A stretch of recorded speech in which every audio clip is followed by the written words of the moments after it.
మీరు ఓటు వేయండి, ఆశీస్సులు ఇవ్వండి అని ధీమాతో నిబ్బరంగా జనాన్ని అడగగలుగుతున్నారు. నువ్వు అలా అడగగలుగుతున్నావా? మేము పెట్టిన వాలంటీర్ల వ్యవస్థ ఓ బ్రహ్మాండమైన డెలివరీ సిస్టమ్ అని మేము చెప్పగలుగుతున్నాం. నీకు నిజంగా నీవు పెట్టిన దాని మీద నమ్మకం ఉంటే చంద్రబాబు నాయుడు తాను పెట్టిన అదేది జన్మభూమి కమిటీలు అత్యుత్తమమైనవి, మేము వస్తే అవే తీసుకొస్తాం, వాటితోనే మేము పని చేయిస్తామని ఒక మాట అనుకోమను. ఎందుకు ధైర్యం చాలట్లా? ఆ మాట ఎందుకు అనట్లా? అలాగే చంద్రన్న కానుకనే నేను ఇస్తాను అని ఎందుకనట్లా? ఇంకొకటేదో ఆ పేర్లు ఎందుకనట్లా? అవే బ్రహ్మాండమైనవి అని ఎందుకు చెప్పలేకపోతున్నాడు? నా ఆదరణ కింద కత్తెరలే ముఖ్య, అవే బ్రహ్మాండమైనవి, అవే ఇస్తాను నేను ఎందుకని లేకపోతున్నాడు? మేము అనగలుగుతున్నాం, ఇగో ఇవన్నీ చేశాము, వీటి కంటిన్యూయేషన్ కావాలి, వీటి కంటిన్యూయేషన్ కావాలంటే మళ్ళీ మా పార్టీని ఎన్నుకొని మేము అనగలుగుతున్నాం. నువ్వు ఏమి చూసి నీకు ఓటు వేయాలనో ఒక్కసారి చెప్తే జనానికి కన్ఫ్యూజన్ పోతుంది.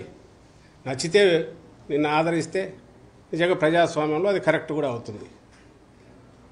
ఇట్లా ఊరికి పొద్దుపోని ఊపిసిపోక మాటలు, పొద్దుపోని సవాళ్ళు, తాటాకు చప్పుళ్ళు, వీటి వల్ల ఏం ఉపయోగం ఉంటుంది ఆయన చేసిన వాటి వల్ల? అలాగే అక్కడికి వచ్చి ఆయన మాట్లాడిన మాటల్లో నిన్న జగన్మోహన్ రెడ్డి గారు నిన్న కానీ అంతకుముందు 2 సభల్లో కానీ లేదా అంతకుముందు ఎక్కడ మాట్లాడినా ఏమేమి చెప్పాలనో అంతకు మించి లేదా తక్కువ ఒక్కటైనా మాట ఉందా? ప్రతిదీ కన్స్ట్రక్టివ్గా ఉంది, మాట్లాడుతున్నారు, చెప్తున్నారు, ప్రజల్లోకి ఆ మెసేజ్ పోతుంది. ఇందులో అబద్ధపు ఇవి ఉంటే ఆ అబద్ధం ఇదేదో చెప్పాలి. నిన్న మాట్లాడిన మాటలేవు, దాని మీద అబద్ధం ఉంటే చెప్పాలి. ఇది మీరు చేయలే కదా, ఎందుకు మాట్లాడినారని. ఏది లేదు కదా. 1,40,00,000 కుటుంబాలకు, 1,45,00,000 కుటుంబాలకు రెగ్యులర్గా అందుతున్న బెనిఫిట్స్ కానీ, అలాగే 2,55,000 కోట్లు ఏవైతే డీబీటీ ద్వారా పోయింది కానీ, ఇందులో అవాస్తవం ఏముంది? మరి ప్రభుత్వం లెక్కలే అవాస్తవం అంటే ఇంకా అది అంతా అవాస్తవం, అంతా బ్రహ్మ పదార్థం అనుకోవచ్చు. కానీ దీన్ని ఎవరికి డినై చేయలేదు కదా, కాదనలేని సత్యాలే కదా.